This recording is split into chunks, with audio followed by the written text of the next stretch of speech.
This week's declaration is I am worthy apart from my work. Often in life, we find ourselves, well, not often, but there are some key transitions that we find ourselves in life. Maybe it's changing job, or not having a job, or retiring, or children leaving home, where suddenly the thing that's filled our time for so long is taken off our plate, and it can really throw our identity into questions. Who am I if I'm not dot dot dot? And so that's what we're going to talk about today.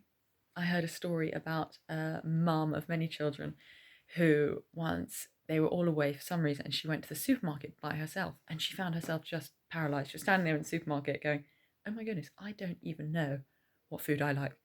For so long she'd been buying and cooking for everyone else that in the midst of that, what she even liked got lost.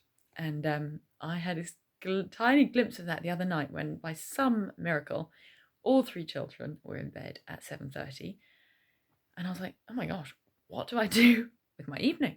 I don't know what I want to do. I don't know what I like to do. I don't know do I need to go to bed? Do I need to work? Do I need to do some exercise? Do I want to make something? Do I want to mend something?" And I like Dom was doing his thing, and I was like, "Oh my gosh, he knows what he likes to do with his time. I don't know what I want to do," and had a little bit of a kind of wobble. And that's when this phrase came to me: who am I when I'm not needed? Who am I when nobody needs me? And I think it's such a good question to ask because, for example, with children, it is so high intensity and need that you can bury a lot of those questions and like our identity in the busyness of children. But if that identity isn't rightly rooted, when children leave home, all those questions are still there.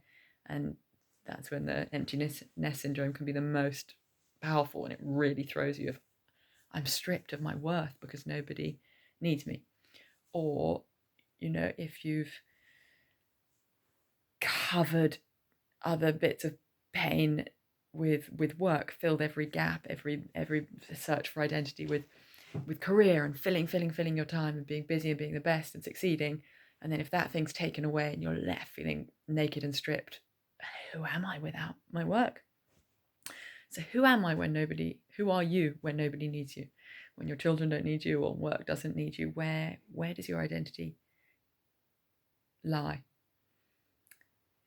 I'm so many things, as I've always seen it as a really key tool for people in transition times, whether it's children starting school, whether it's people leaving school, starting university, leaving university, jobs, leaving jobs, unemployment, retirement, having children, losing children, because it's those times when our identity can be thrown into question. It's in the shaking that our roots and our foundation can be really exposed.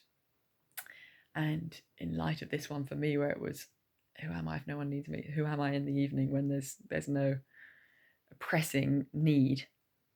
If we can run back to the Lord and find our identity in Him, if we can look back at these I'm so many things declarations, let them go deep, what we'll find is that our identity is based in who we are in Christ, which is an unchanging thing and is a gift from Him, rather than in our external circumstances, which can shift at any given moment.